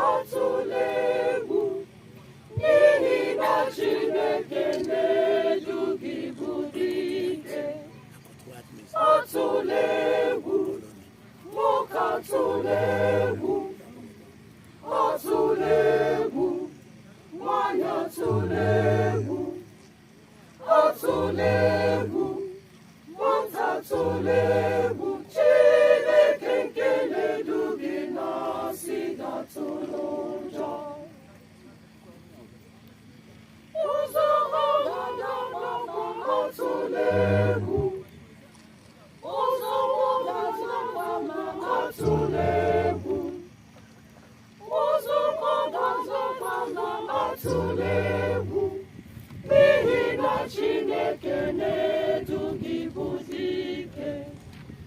Atụla egwu, nwoke atụla egwu. Atụla egwu, nwanyị atụla egwu. Atụla egwu, nwata atụla egwu. Chineke nke na-edu gị na-asị gị atụla ụjọ. Atụla egwu, nwoke atụla egwu. Atụla egwu, nwanyị atụla egwu. Atụla egwu, nwata atụla egwu. Chineke nke na-edu gị na-asị gị atụla ụjọ.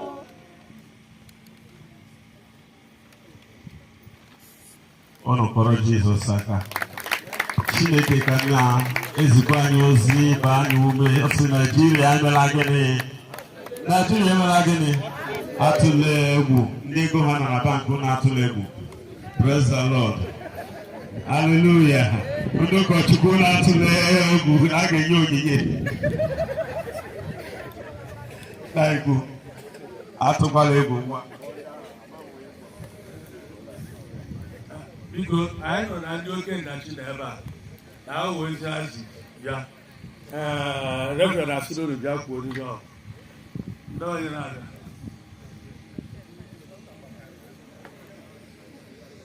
Ndị a na-ebu akpati ha jikere. Okay. Biko, the casket bearers, getting ready. Just assemble at one corner. When I prepare you up, come up.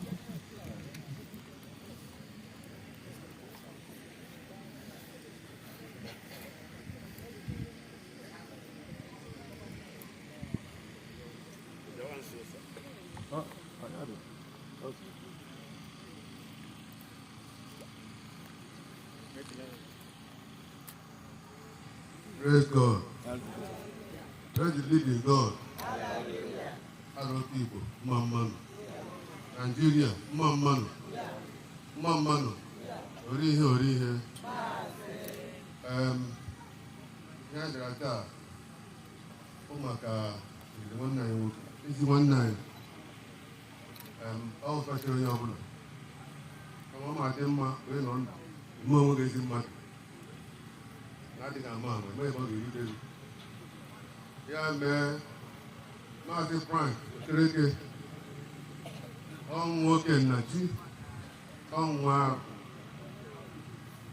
Born under. And then the committee. Now, last. Try my conway. He. And I was a man and meet Arochukwu nwere 3 kindreds ka Okennachi ka Ebumisi ka Eze ahụ. Mana miti Okennachi a ọ na-atọ ya ụtọ ebe ọ dị ukwuu. Ịkpọ ya oku n'abalị ọ ma atụ, kpọọ ya ikulu ọ ma atụ. Nke ka nke awadete Eze ahụ Mazi Bishop Togonye Okoro. Ụfọdụ ndị na-ebe ama na ya na-apụghị anya. Very close. Ya na-ewute anyị na ọ ga-arụkwa ya ugbu a maka mgbe Maazị ọnwụ I'm a father. Bobo had looking at up Mazi Frank.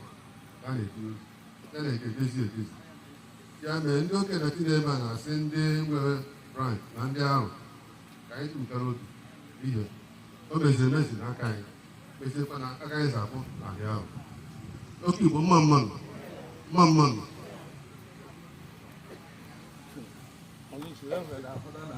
That's how I'm watching us here. When I realize our family, and I put Jesus, not how Jesus. Bible, hallelujah. Jesus got Chinebe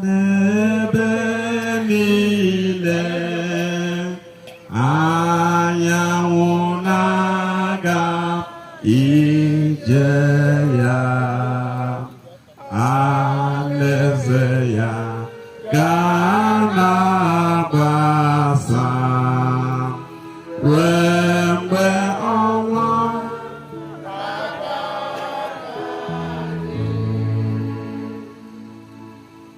Father, I give you better. Urani lenyefe n'aka Chineke.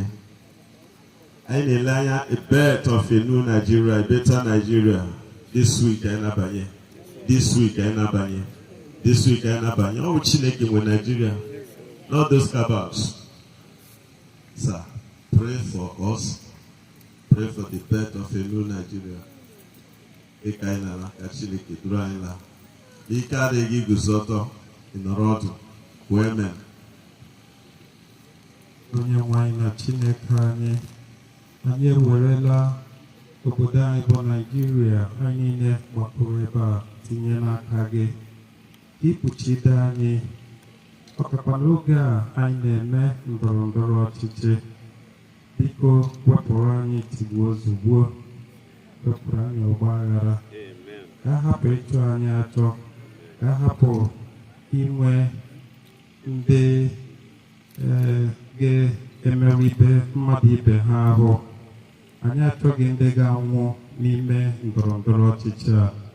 Ka ihe niile gaa ọfụma, n'ikpeazụ ebumnuche gị bụrụ ihe ga-abịa na mmejupụta. Ka ọ ga-awụ obodo anyị abụọ Naịjirịa enwe ike inwe ihe ọhụrụ ga-ebido mewa. Ihe ndị a niile ka anyị site na Kristi onye nwe anyị. Anyị kwebeta amen. Ị na-ele anya Nigeria ga-aka ma tie amen. Eme na anyị nwee ebe ọ gara, anaghị na ọ dị ekwe eme. Guzo ọtọ na ọ na ị na-ekwe eme, ma ị naghị ekwe, ị gaa na-asụ fensị ebe a. Ma ị chọghị ndụ dị mma, ma ị chọrọ ebeta Nigeria ngwa laa aka na gabiri. Ka Chineke zaa ekpere ndị a niile n'aha Jizọs. Ka ụgbọ mkpa onye ọbụla n'ebe a n'aha Jizọs. Ka ọ gwọọ ọrịa niile n'aha Jizọs. Ume ka anyị bụrụ ezigbo mmadụ kwere n'ọkpara ya bụ Jizọs. Ka kwa chọọchị echi. Aha Jizọs Kraịst bụ onye nwe anyị. Ka anyị kwee amara.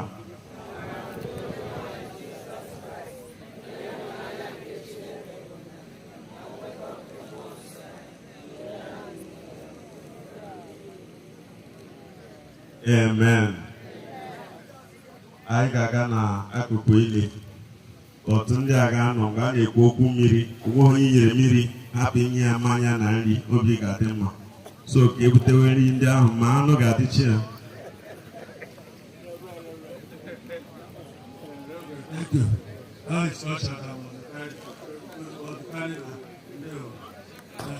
Reverend Father, oh, I think I don't like people look at. Don't like people look at it now. Okay. No.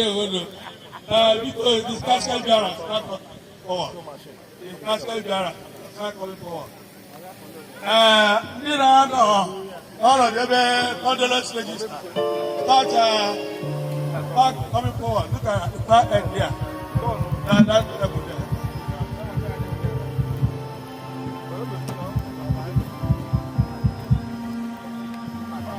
Because also got on Saturday check. Never got there, I got something. Never any put it. I was also something to buy. It had any about that. I was saying, I just I had a system. I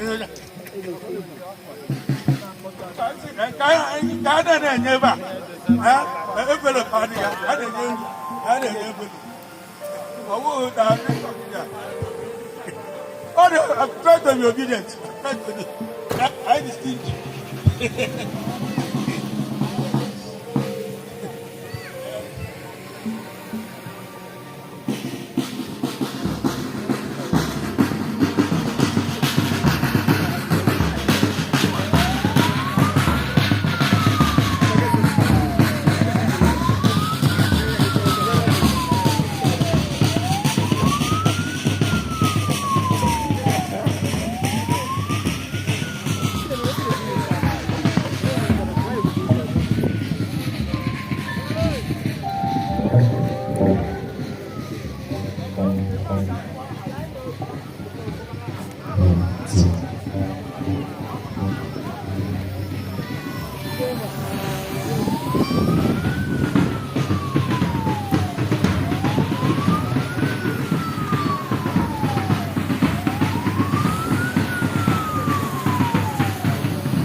kwesịrị ịnwe ụdọ wee ndị ga-aba ụlọ aka ebubu ihe a ndị enwe space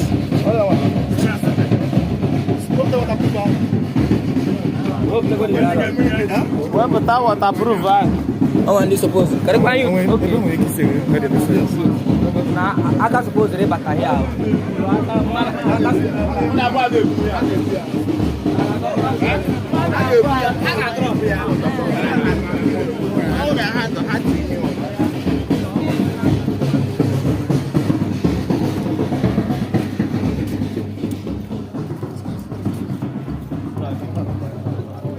Give the cameraman space. Definitely.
Father never.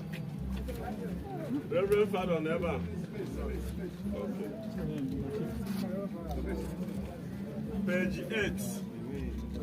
Nọnyere m orube anyasị.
Mi nọnyere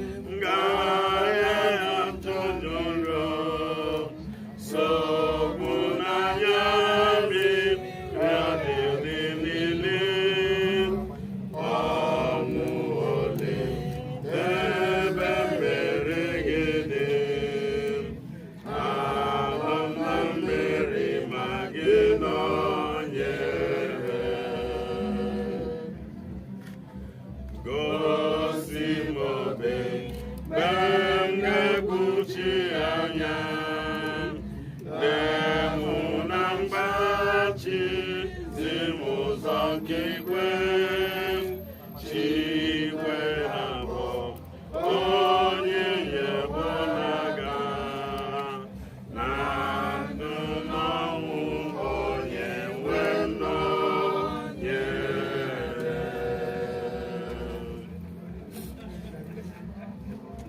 Anyị matara na asị na akwatara ụlọ nke ụwa nke bụ ụlọ ikwu anyị nwere ụlọ ọzọ nke wuru nke siri na Chineke ụlọ a na-eji aka wuwe nke na-adị ebi ebi ebe ọ masịrị Chineke onye pụrụ ime ihe niile ka o siri ebere ukwu ya mkpụrụ obi nke oru ya nwanne anyị nwoke onye anyị hụrụ n'anya Mazi Franklin Chinyere Okereke onye hapụrụ anyị n'alaje Udositi onye na-awụnye aja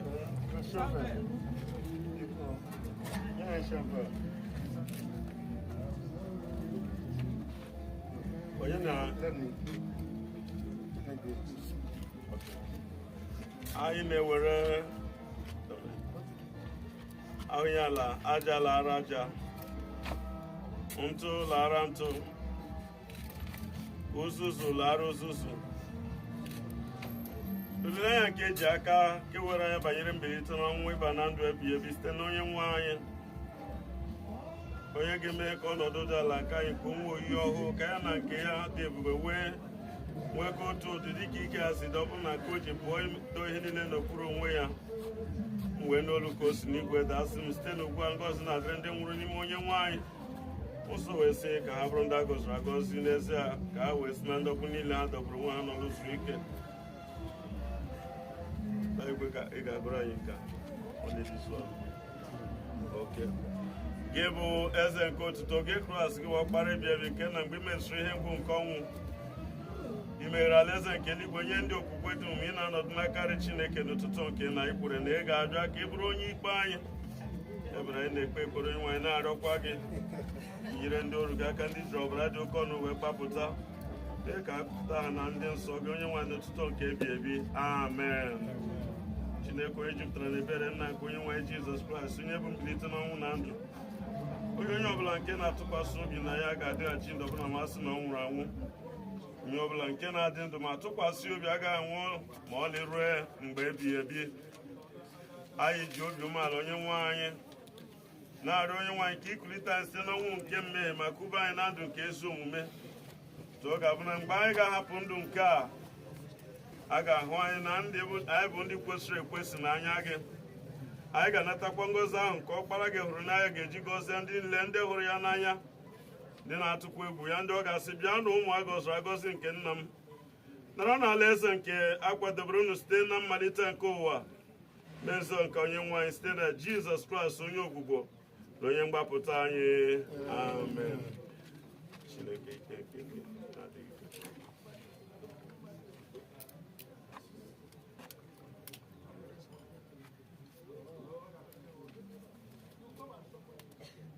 Chineke ike nke ndị na-adịghị ike nkasi obi ndị nọ na mwute enyi ndị na-enweghị ibe ekwela ka ọnụma rie ụmụ gị dị ka mmiri ekwekwala ka ihe ụfụ nke obi mee ka ha gbakụta gị azụ na amara ka ha site na ntachi obi nke olileanya na nnọkọ niile nke Kraịst nọgide n'ọrụ gị na n'ime ịdị ndụ dị ka ị na-achọ tutu ruo mgbe ha onwe ha kwa ga-enweta ndụ nke juru eju n'ihu gị site na Kraịst Jizọs onye nwe anyị. Amen. Ka anyị niile gụkọta amara. Amara nke onye nwe anyị Jizọs Kraịst onye mmere Chineke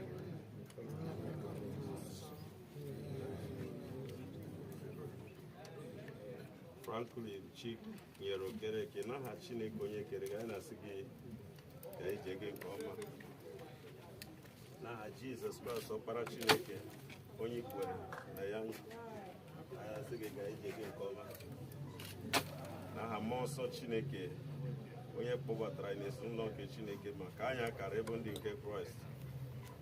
Anyị na-asị gị ka anyị jee gị nke ọma. Hallelujah.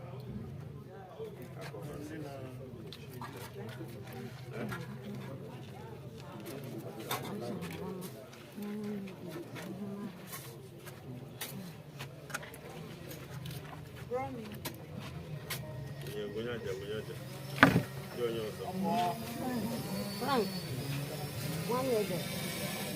Ijoma.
Okay, so now get them around my Mazi. I'll put that.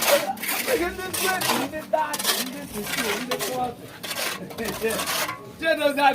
Chedos I'll put carries in Alaba, this man, so when you're Alaba, one of them are now where Alaba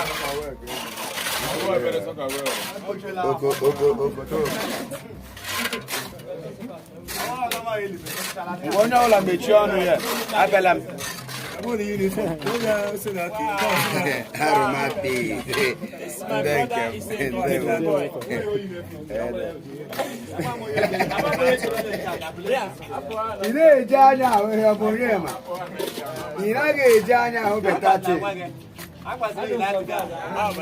Ile mani mana na dị mugu n'anya. Ka bucha mechionu. Bucha. Agụ na akọrọ ha nkwa bucha. Ihere mekpọ ya. Nkwa iru ụmụaka gị kwere ha nọ ikwesịrị ịgụ skuul. Na-akwụrụ ha ụgwọ akwụkwọ. N'aka mmela na ịbakwa ka asịra isi wutere ya isi maka ọ kwesịrị ịbakwa ọ na-eme. Nti ya. Juda niile ka ọ bụrụ sọsọ ya na tini ya. Nnakwa ya ka ọ bụrụ na ọsọsọ ya na tini ya. Gozori ya.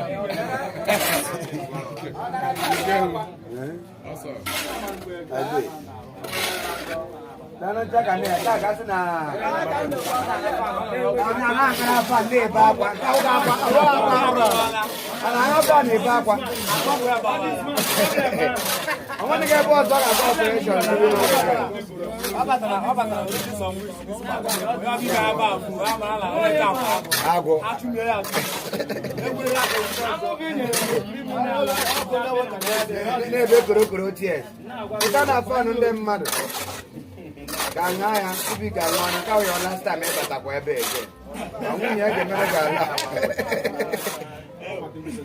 Last chance again. Ngara you go. Oh man, what did I hear? Be happy. Happy, how do it? Only for it. All gonna be sure cooking go here. Namuro kina se Mexico ra de kwago. Bochi na rakwa na. Oi bochi chara siga aka nke. Iya. Size.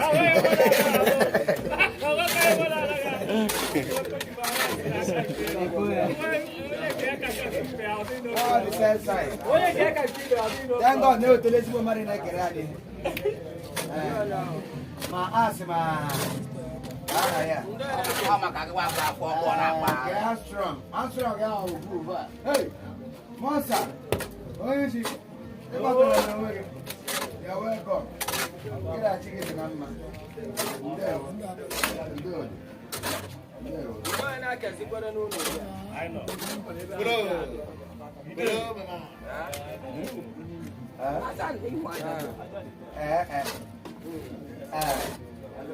A lot of you know about this man.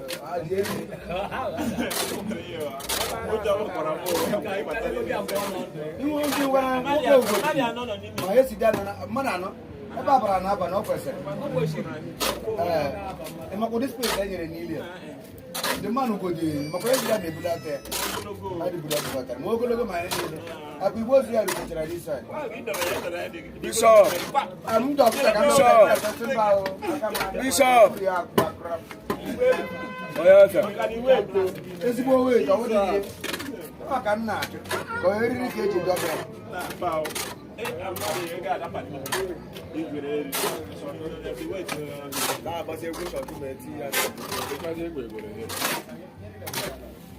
One day for like this, it's not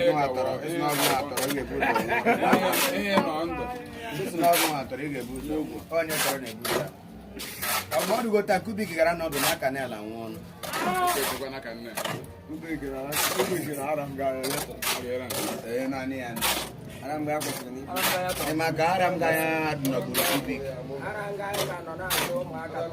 oh, you're more than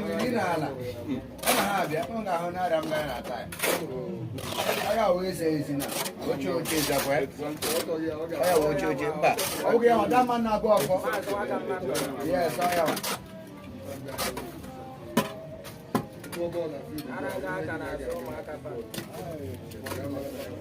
I'm lucky so when you're happy we are more condition. More of a guy to put you. More got it hard working chairman.